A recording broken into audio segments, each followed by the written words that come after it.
the northeast coast of England, the second Saturday in September 1978. Nationally, it's been an eventful week, with James Callaghan announcing that he is not, after all, holding an election, and the previous night Mrs Thatcher has been on every TV channel and radio network accusing the government of cowardice. But for the people of North Shields and Cullercoats, the small fishing village on its borders, events like these occur on the margin of their lives. For most of them, concerned as they are with winning a living from the sea, the weather forecast is of more consequence than the national news that follows it, and public events less important than private mishaps. Just to waste my time if I've got enough to do, just cut the grass rope off all the way along, you know, all the way along there now. It'll all have to be redone later on, but like I say, we haven't got time today. Like, it's just wanting bloody vandalism, that's all it is. You get it all over the country today, so it makes no difference. You just got to suffer it and grin and bear it, you know. It's 1978.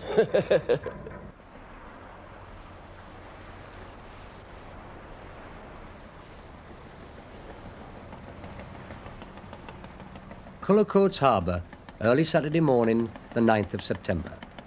Cullercoats was once the busiest coble fishing village on the whole of the northeast coast, and source indeed of the folk song that introduced the television series When the Boat Comes In. Today, it's a commuter suburb for Newcastle. 10 years ago, it lost its last symbol of an independent seafaring existence, a full-size lifeboat. And Jeff Nugent's Coble, Fly and Spray, is one of the few boats left that regularly uses the harbour. We normally kick off about 9 o'clock. Well, it's too late to catch decent fish. It's early enough for the lads to get down after a night on the drink, I think. He's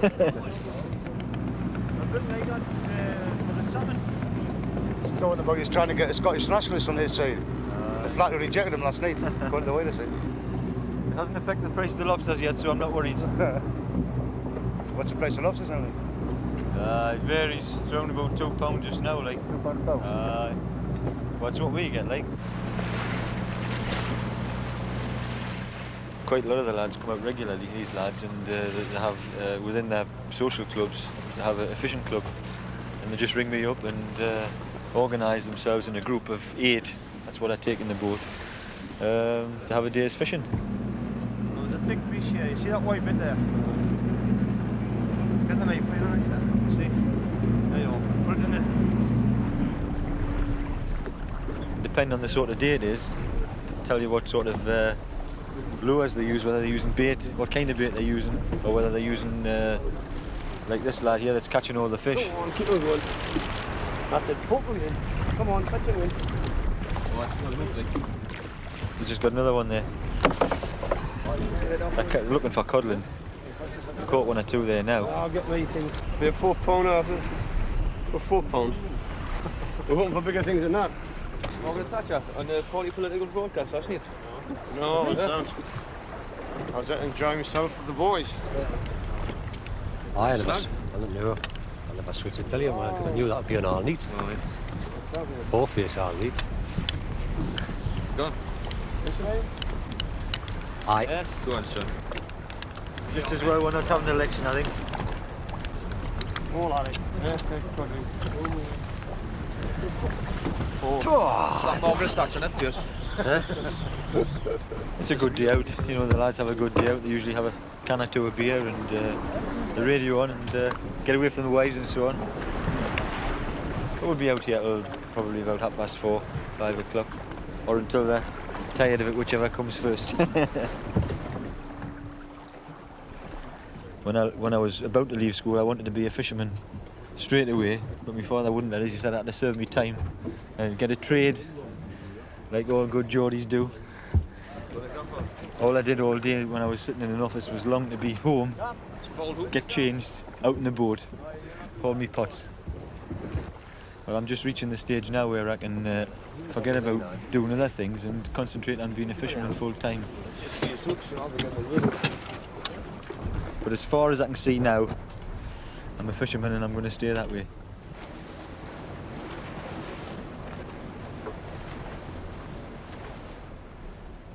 Because it's a Saturday morning, another Cullercoats fisherman, one who, unlike Jeff Nugent, has been forced to make fishing a part-time activity, is also out at sea. But for Ray Oliver, the former coxswain of the village lifeboat and a once famous amateur footballer, fishing will always be something more than a mere hobby. I'm just doing it on a part-time basis just for the boat's sake. I mean, the boat's got to be put in the water, and it's been my life. Yes, it's been my life. Especially with the lifeboat. When the lifeboat went away in 1969, it was a big disappointment, like. That was my alley, I'll tell you. That was my trade. I mean, there's different ones too. Football-wise, I could have made the grade, but still, it would have been a big wrench for me to leave Cullercoats and the lifeboat and the fishing. I played at Wembley 5 times.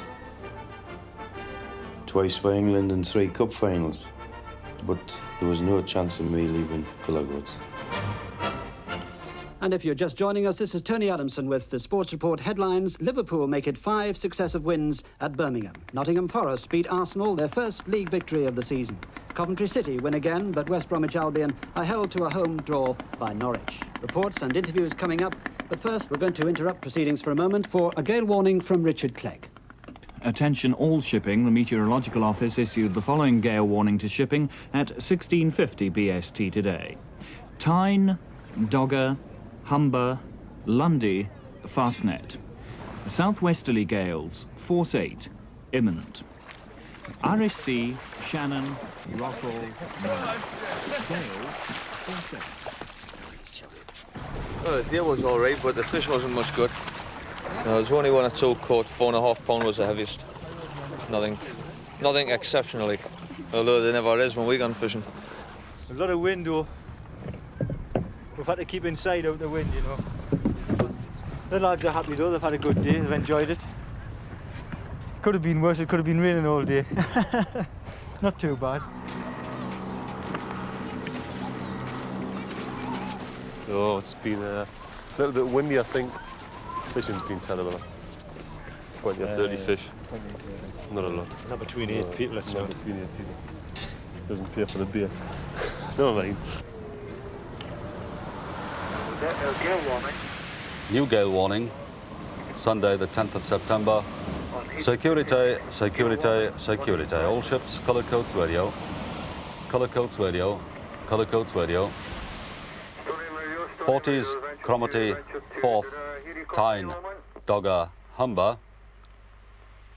Gales force 8, now veered westerly. The high winds mean that few boats leave North Shields Harbour. Sunday becomes a day for repairs. Not that Ollie Alcock has much choice. Trying to establish himself as a trawler skipper, he's bought what is almost certainly the smallest trawler in port, and one which needs constant attention. It's not been to sea now for a fortnight, but he's hoping that in the coming week he can clear the mouth of the Tyne and start earning some money. But at midday on a Sunday, all work on Tyneside stops for the liveliest drinking session of the week.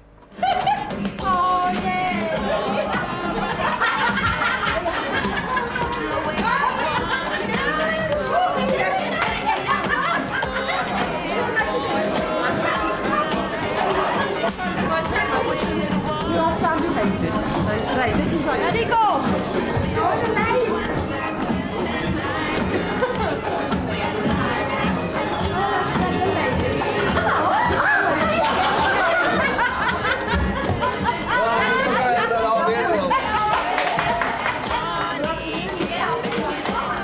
The forecast's very bad at the moment. Westerly gales. So just get up in the morning, see what it's like. It's not looking very promising, like. You never know what tomorrow fetches. Can be fine 1 minute and rough the next, you know. I'm married here though at the moment. Got the broom. Tomorrow never comes, it's the end, you know. Oh, backwards! Backwards! You see Holocaust on the telly, don't you? Aye, You see how many the Germans got away with killing 5 million Jews or something, and they're still wanting about Germany today. They're all rich businessmen now. Wait, you know what? They reckon the Germans were hypnotised into that. But who unhypnotised them when the war was over to get them back to normal?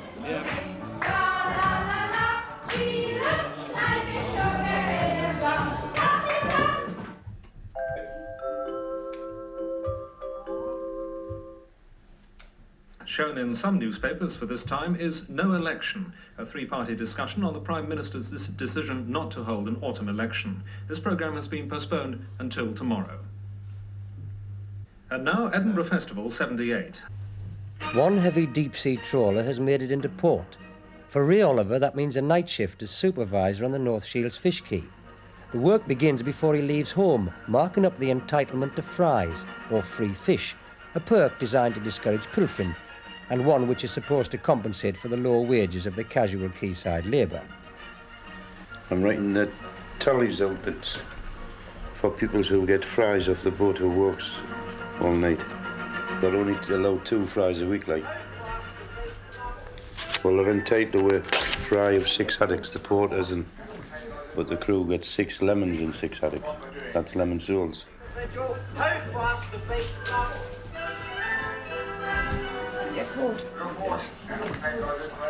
Well, I don't really like night shift at all.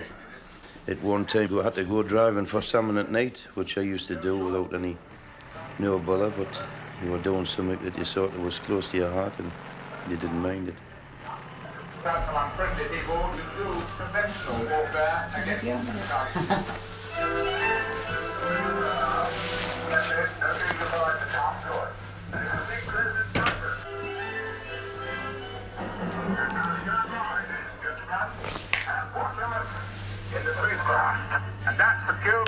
No, I don't like it at all.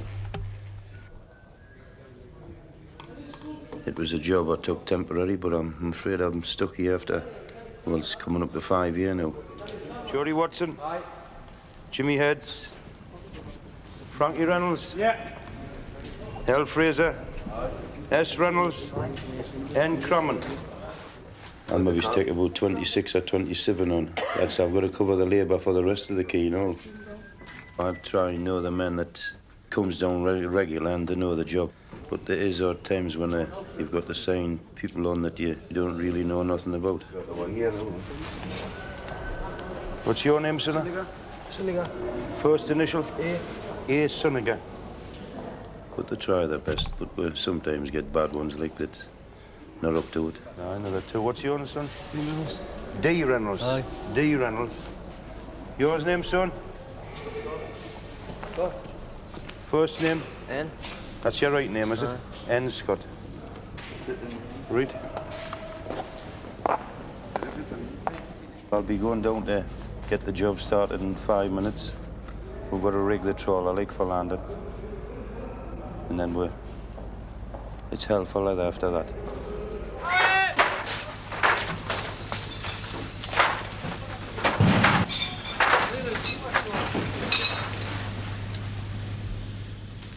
It's just over the £8.50 or something like that for a night's work. Plus the 6 haddocks, like what they get. There's some men that's got jobs, comes down also works, like, but the majority is men that signs the dole. But still they lose their dole by coming down and working. They've got to tell the dole that they have worked. There's a lot of people unemployed, like.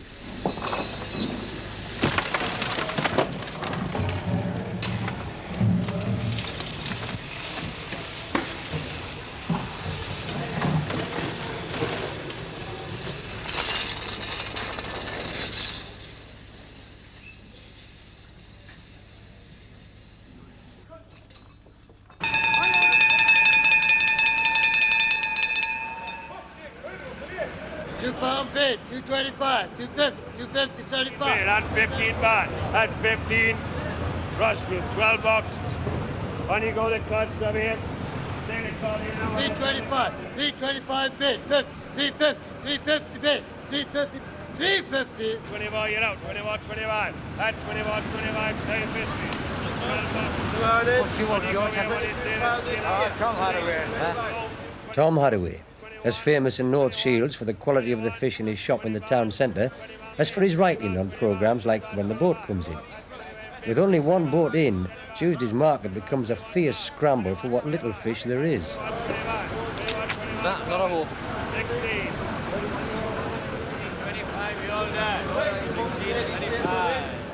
I began by being a fishmonger stroke playwright, and I hope to become playwright stroke fishmonger. Yes, 775, 8 bid. You can't sort of recreate a fish market on a stage, you know. I've thought of that, like, but you can't get bogies and boxes and people wheeling around on a stage. I think a fish quay is a place where working class lads can sort of gravitate to and carve themselves out a career. Here, a lad can sort of quickly get up from the bottom and make himself a boss. It's an area of about 300 or 400 self-employed little bosses who dictate the terms of their own life and their own existence.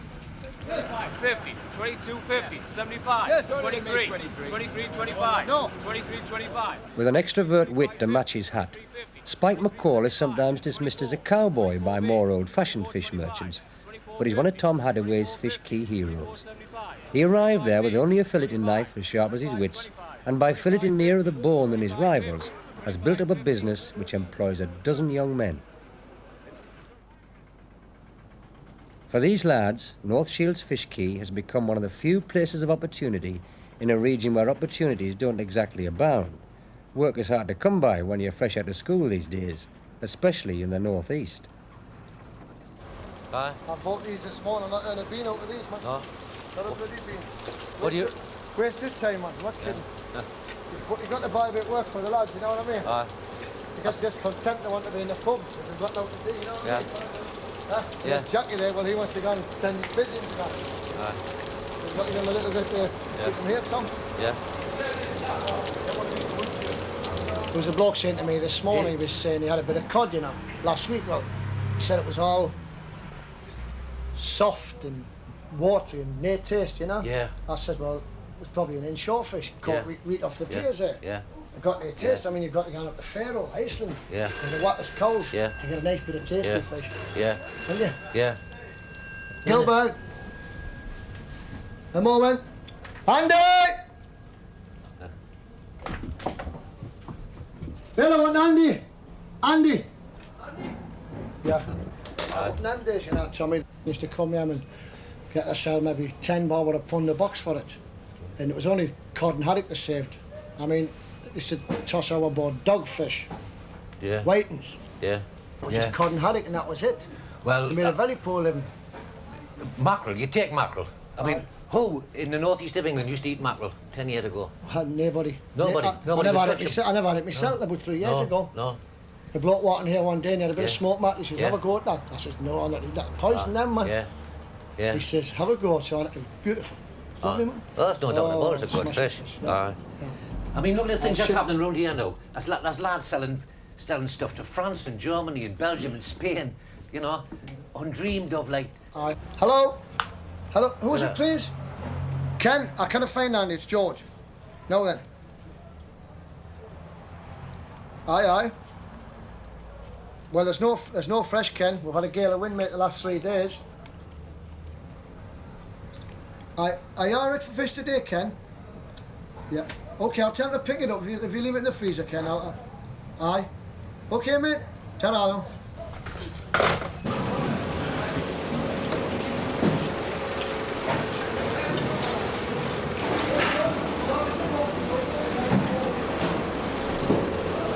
Is it like your thing, Eric?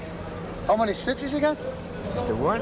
Well, where have you been? You were off yesterday, you were off Saturday morning. Huh? Yeah, I was here. I've seen old timers come down here with their legs hanging off, man. Huh? They've never even took time off it. Look at that. Hey, look at this here. 1 stitch he's had. Once he's had 2.5 days off. Huh? He's had 8 pints of blood, transfusion and all that. Christ, like when you're starting them? Starting a day, man. Huh? Starting a day. Well, what's it? Tell how he's on sick. Cost you 2.5 days pay for being careless. And you well, John, I got stuck in. Hurry up. Reporting to Peter.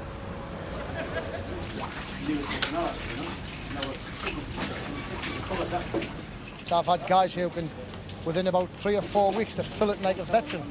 I've had some other guys here been here 2 years and they'll never be any good. Never be any good. I love to see a good filler. I think that's magic.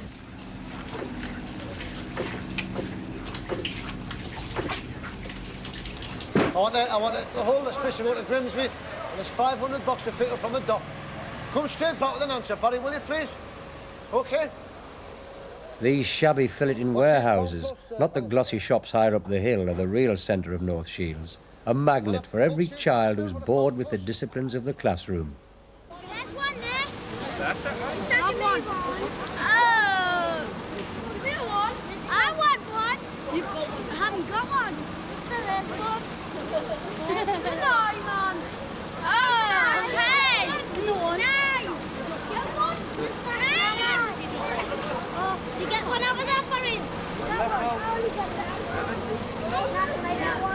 Yes, looking at you.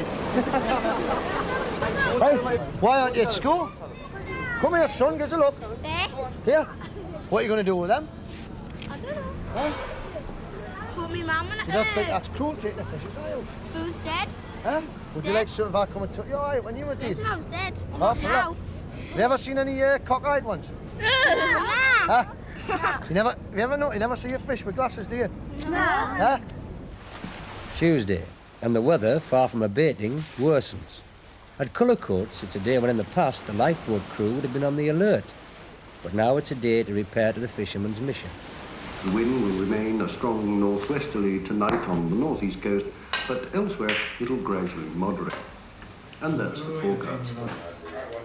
Every lifeboat Saturday we used to pull the lifeboat up the bank and take out the whittle and launch from whittle. That was before the war, like the last pulling boat. The lifeboat just pulled the oars. We got the first motorboat in 1947. The chairman sent a letter to employees saying that a major strike over the toolmakers' dispute could mean 70,000 workers being laid off. The Swedish racing driver, Ronnie Peterson, died this morning from the injuries he received in yesterday's Italian Grand Prix. Some car braked or something, and you know, those sort of shunted into them or something. There's been complaints about that chicane before because they're just accelerating the way up the road. From the management of Leyland. They're warned that 70,000 workers could be laid off if the threatened toolmakers' strike goes ahead. The waters of the Tyne provide an eloquent warning of the seas running beyond the harbour bar. And for Ollie Alcock, that means another frustrating day in port.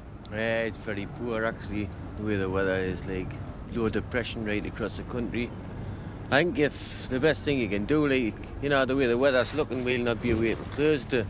If you can go with one of the bigger boats, you've got more chance of getting away there, like. How's you rolling? Peter Fairbairn sails out of North Shields at 4:30 every morning, weather permitting, for a day of fishing 4 or 5 miles out in the North Sea. He has a crew of 5 who work on 2 or 3 trawls a day, the first one going down before dawn. Yeah. Right.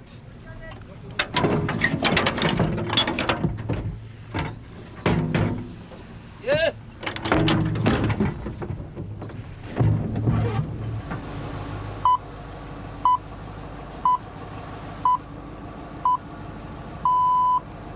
It's 7 o'clock on Wednesday, the 13th of September. The threat of a walkout by thousands of Leyland toolmakers has been averted with the decision of their unions not to expel the rebels at the SU carburetor factory. There's to be no parole yet for John Stonehouse. Here with the details is Peter Dalton. It's very boring up here, like. Sorry, when you get a haul in and you see what you've caught, but sitting up here like this for the first watch, it's boring.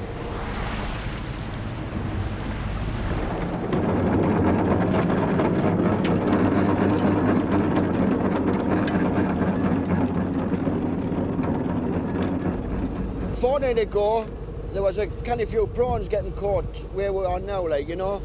But these last few days, there hasn't been many. But we're hoping with the way the wind is, like, we might get a few.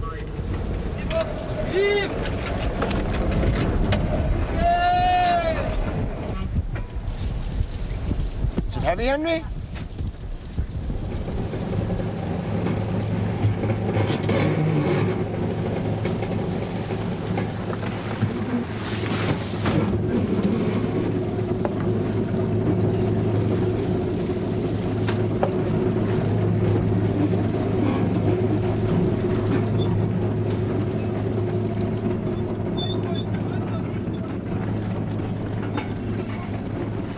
Oh, it's very poor, that.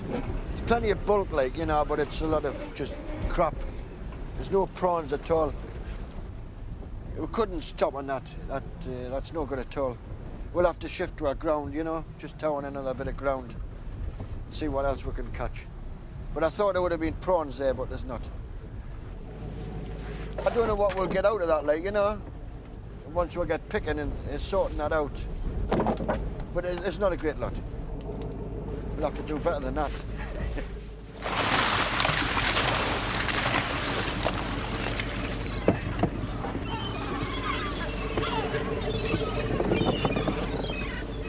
When I first started, I would say there was a good future in fishing. Plenty to catch. I mean, you had the years during the war, you know, when all these grounds were shut off and you went away and you could catch fish anyway. But now, things are very, very sticky.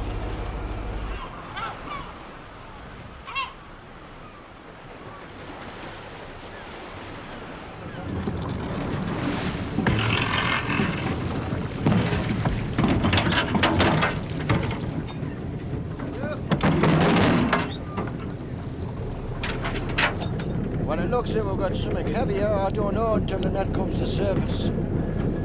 Maybe all right. I'm just hoping it's not a bag of mud. I'm hoping it's prawns. No, I just hope that I've hit on the right place, that's all, like, you know. This is the only time I know is when the net's coming up. Anyway, I'll pay attention now, just to see.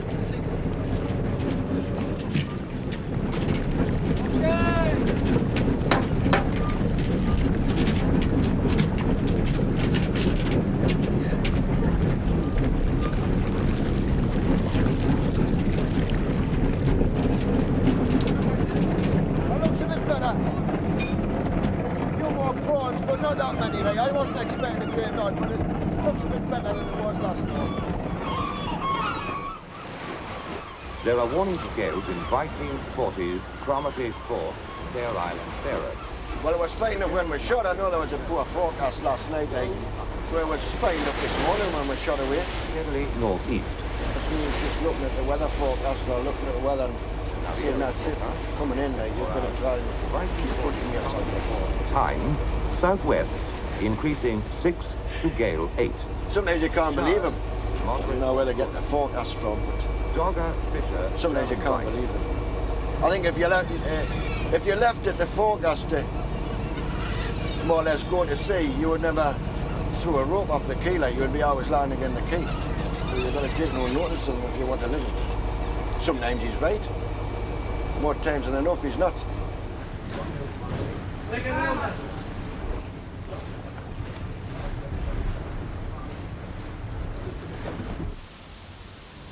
But for once, the weather forecasters have got it right. Radio 4 VHF. The gale-forced winds which blew down some trees overnight will continue. The wind will be strong to gale force, west to southwesterly. A corner shop on the Ridges estate, a massive anonymous post-war council development close to the centre of North Shields. Yes. It's kept by Betty Crossland, but she has hopes of doing something other than serving behind a counter. I was playing pool in a pub down in the Fleece, and this fella come up and he says, I think you'd make a good actress. I thought he was just having his on, and I said, get away, get the drinks in, you know, just carrying on. And they kept coming down for about 3 months, till they finally convinced us Harry was telling the truth, you know. So I went up with this live theatre group, and I accepted us in the group, and I just started from there.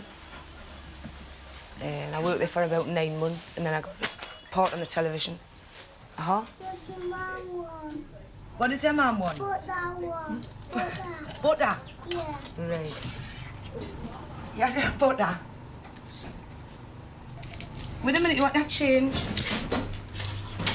There you are, clever lad. Hurrah! It's something I'd like to do full time.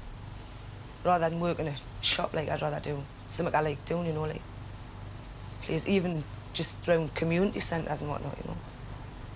I'd like to do that. That night, live theatre is playing at a working men's club, the Percy Main Social Club. The play is Tom Hadaway's The Filleting Machine, set on the Ridges estate, with Betty playing opposite the author. What are you saying to him? The trouble with you, Ma, you place so much store on education.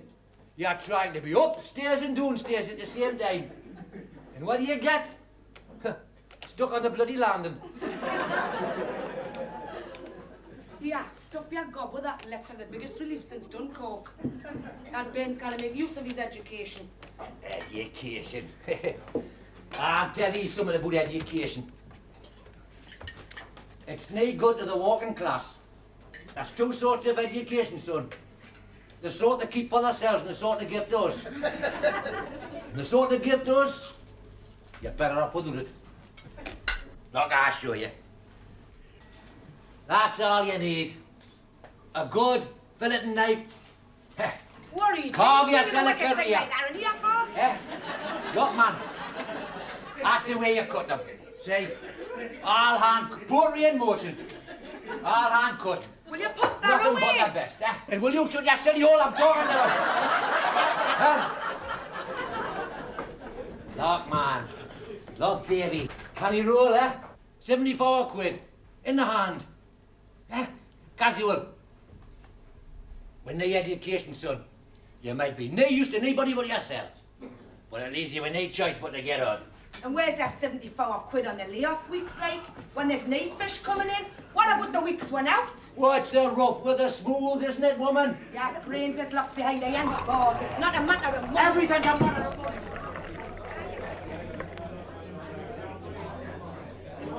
But the worst of it was, now, the ones at the bar were yapping, saying, shh, it's a plate, shh, it's a plate. And that's all you could hear all the way through it. And then somebody else was saying, will you shut up?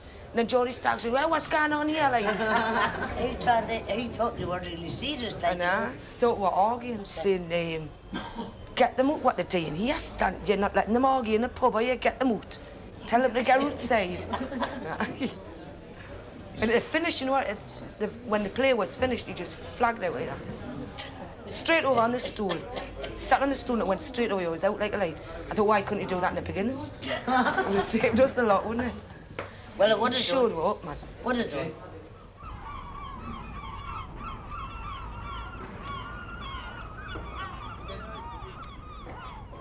For Ollie Alcock, Friday morning presents an all too familiar picture. Outside the harbour, seas are running as high as ever, and it's a question of filling in time until the weekend by going over the maintenance chores yet again. Well, the boat's been through a major refit and getting everything done on it, you know. It's already now, like, so can't afford any more time off. Well, we couldn't afford this length of time off, to tell you the truth, but like I say, it just all had to be done.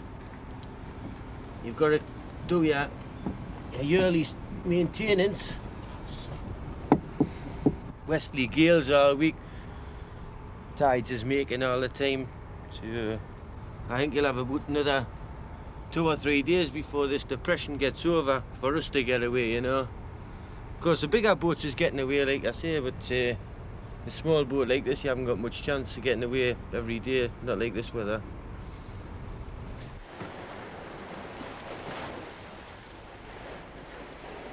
Saturday, a day for sport and relaxation. But there are no angling parties this Saturday, for it's a week that's also had its frustrations for Jeff Nugent.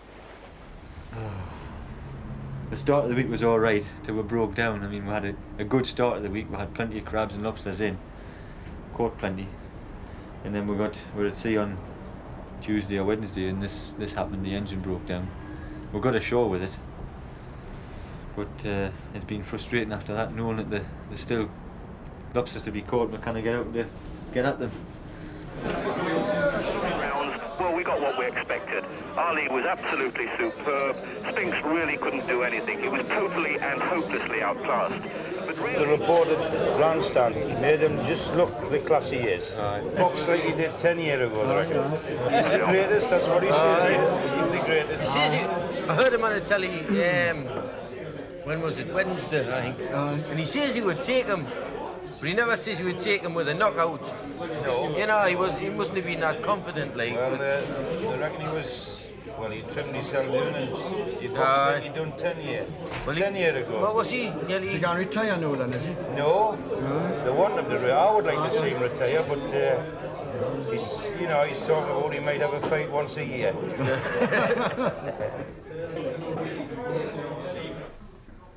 If we're there for 7 o'clock, so if we leave about 10 to 7? We're meeting him upstairs. Yeah. We'll have a drink first, I think. Right, fine. So, don't hang about.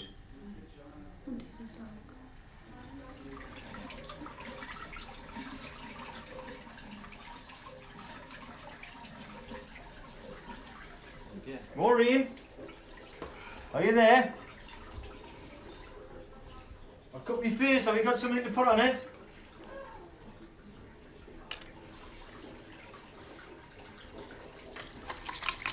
Thanks, she's deaf. Maureen! What now? Have you got something for me face? I've cut it. Oh. I haven't. You haven't? Great. She thinks I'm joking.